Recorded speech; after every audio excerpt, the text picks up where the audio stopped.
There's a light I've always followed when I'm looking for the way, when I'm searching for the answer. In the moments I'm afraid, there's a whisper in the wind and a story in the sky. When I'm looking for a lantern to illuminate the night. If you want the secret of freedom and feeling alive. Hello, guys. Antonio Vega from Marvel Latin News. Thank you for your time. Hi, thank you for having us. I'm doing great. And you? How are you? Great, thank you. Wonderful. Blessed. Awesome. Congrats on this film. The story of David is one of my theory of the whole Bible. I grow up in church, so it's one of those stories that I have heard my whole life.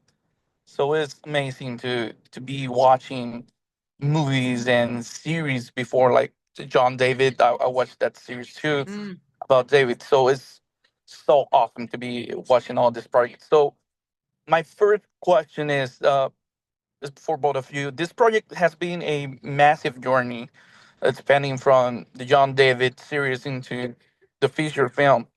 For both of you, what was the specific moment during production where you looked around and realized this is going to be something historical special? Oh, it's a tough question. I think I kind of started this project in 2017. We did a demo, which was kind of the very first, thing of this David series. And I knew from the very beginning this was going to be special. David is a story that everyone can relate to, the true underdog. People of faith obviously connect to it, but, even people without, faith can connect to the true underdog story. From the very beginning, working with the directors, Brent and Phil, just seeing their passion, you knew it was going to be a special project, and you knew that even though, with any film, there's obstacles, and sometimes, films don't make it to the end, you knew that this one was going to do it, and so thankful to be here with this movie, yeah.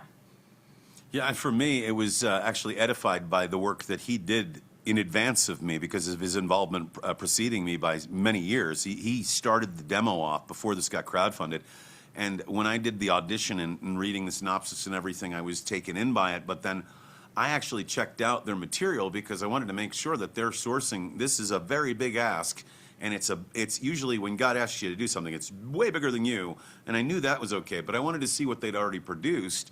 And in seeing the offering of the demo, I was gobsmacked at how awesome just the demo was and what it spoke to me about the environment. I mean, you could see that Israel was alive in the movie. It wasn't just a background, it was a living character. And that David was so well fleshed out and beautifully innocent. And you immediately commiserated with him. He was not in any way an antagonist, but the ultimate protagonist.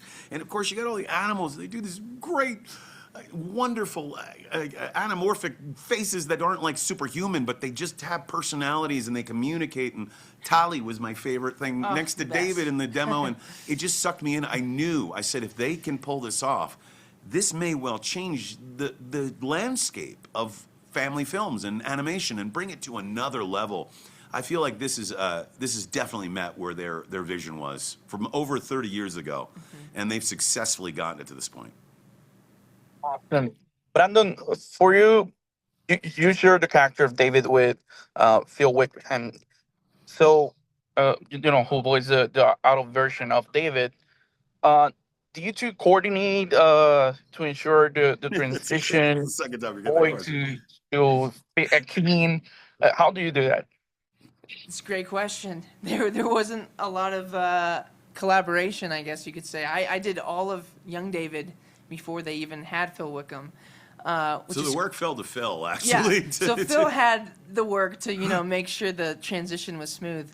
But I think it's a credit to, obviously, Phil Wickham, but our casting director, Ned Lott, incredible. So thankful for him. We're here because of Ned. But, Ned searched the world for all of these characters, and doing that transition from young David to adult David, I mean, it's a crucial moment because the movie's called David, and so they got it spot on, and credit to Phil Wickham with his, first acting job ever. he did a tremendous job. So I know a few people have actually thought that adult David was me as well. Just like, making myself sound more adult. Well, if you do that, then we know it's not. But very very honored to bring that character to life with him. Yeah. Great. Brian, I do my homework, Oh, so you do? I was, investigating, searching, and I find out that you are also a pastor. I am. I am an So, ordained pastor. That's right. so my question here is, how much did that theological depth influence your delivery in the lines? Do you find yourself adding nouns to Samuel that only someone with your background will understand? I don't necessarily think that it had to be tackled by someone who was ordained, but I definitely think it had to be tackled by somebody who had an understanding of the depth and the brevity, the brevity of the moment, but the weight of the moment in its position in truly in Judaism and understanding the history. So for me, it was definitely it was influential in playing the part, and I felt like it was, I'm a pastor, I could talk this way. I think it was a setup from God because of the timing. To be quite frank with you, the reality is I wouldn't have been ready to play Samuel at any other point in my life. And at this point in my life, I'm in the most Samuel I've ever been. I sing Hebrew. We celebrate the feasts. We keep the feasts. We keep Shabbat. My wife and I planted the first United States congregation of King of Kings Community Jerusalem. We have 18 congregations in the land, 80 around the world, but we're the first United States one in Los Angeles. But that's part of our life. So Samuel's already inherently part of my life, which previous to this, he was my favorite prophet anyway, if you can have a favorite prophet. But it really did inform the role, especially understanding that I do pray these type of prayers over people every week. We sing the Shema every week. I bless people with the Aaronic blessing. And so it's part of my life anyway. It was just a matter of then becoming Samuel in that version of me. So that informed the role. Awesome. Guys, thank you so much for your time. I don't want Thank to take you. more of yours, so thank you. I really appreciate it. Thank you for Appreciate having you. us. God bless you. Thanks so much. Amen. What can I do but look after my sheep? Come